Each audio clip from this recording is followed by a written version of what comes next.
Hola, mi nombre es Javier y hoy les voy a contar sobre la práctica de laboratorio número uno. Lo que hicimos durante esta práctica fue comprobar las diferentes densidades de algunos objetos o líquidos.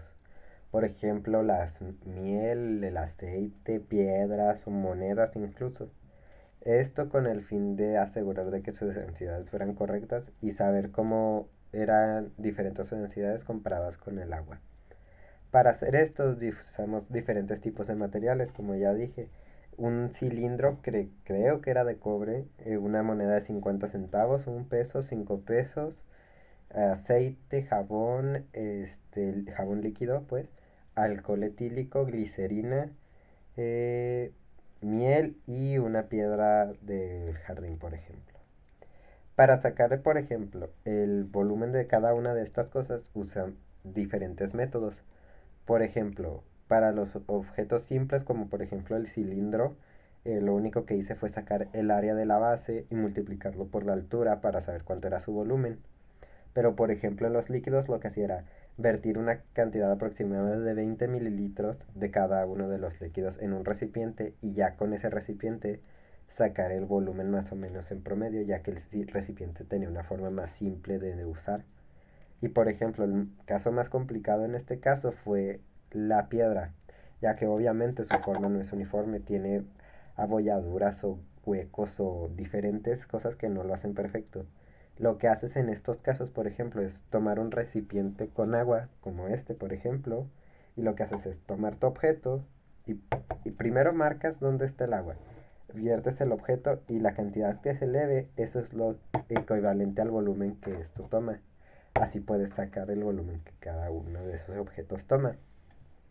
Lo siguiente que había que hacer era sacar su masa. Esto era más simple ya que el profesor nos brindó una báscula que podríamos usar durante todo el procedimiento. Lo que hacíamos era vertir todos los objetos, no al mismo tiempo, uno por uno, en la báscula para poder sacar sus volúmenes. En este caso, el objeto más pesado fue el cilindro este que estoy diciendo que es de cobre. Y lo más ligero comparado con los demás fue el alcohol. Yo creo que porque usamos creo que menos cantidad sin querer. Ya lo siguiente que hicimos fue sacar la densidad, que este proceso también es muy simple. Lo único que haces es tomar la cantidad de masa, o sea, el número en kilogramos o en gramos, no importa, y dividirlo entre su volumen. O sea, la masa si la tomamos en kilogramos habría que dividirla en metros cúbicos y si la tomamos en gramos la dividimos en centímetros cúbicos.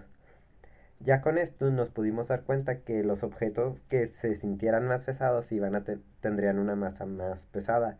En este caso, lo más pesado fue el cilindro, que es casi creo que sí es cobre por comparándolo con su densidad real. Nos dio a nosotros como 8300 o algo así de su densidad, o sea, 8.3 veces más pesado que el agua. Y lo más ligero fue el alcohol etílico. Y esto se puede comprobar ya que si lo viertes encima del aceite, que es también un objeto, un líquido menos denso que el agua, el alcohol flota en el atol, en el aceite, perdón. Y esto es fácil de comprobar ya que es algo que casi todos hemos visto, como ciertas cosas flotan sobre el agua y otras no. Lo que a mí más me sorprendió, por ejemplo, fue el peso de las monedas. Yo pensé que iban a ser más pesadas, pero su densidad no lo es tanto. Por ejemplo, como mayormente están hechas de plata, yo creí que se iban a hundir más, pero como también tienen aluminio, les ayuda a que no sean tan pesadas como uno creería. Pero lo que me di cuenta es que, por ejemplo, las monedas, mientras más pequeñas, o sea, por ejemplo, la de 50 centavos, era más pesada comparada a su densidad, pues, que la de 5 pesos, y eso a mí se me hizo muy curioso. Capaz si fue algún error mío en datos, pero no estoy seguro.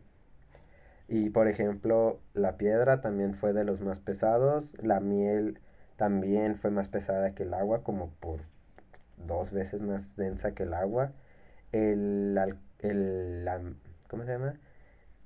El aceite que diga fue 0.8 veces más denso que el agua, o sea, en realidad es menos denso, haciendo que flote en el agua.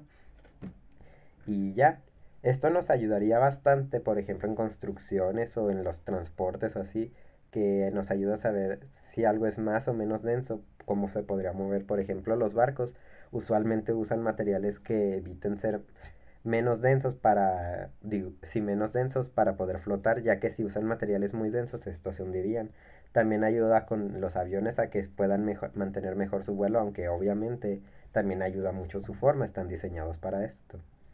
Pero sí, en sí es un experimento muy simple, nos ayuda a comprender mejor las cosas y nos ayuda a saber qué líquidos pueden flotar y qué no, aunque en realidad esto no lo usarías en tu vida cotidiana, lo usarías más en un trabajo profesional. Pero sí, esto es lo que resumiría. Y por ejemplo, otra cosa donde lo podríamos usar es, yo que sé, en algún experimento donde queramos dividir los materiales de algún líquido. Lo que podemos hacer es separarlos por su densidad para saber cómo es mejor su acomodo, por así decirlo. Y en sí esto sería todo. Muchas gracias por su atención y ya.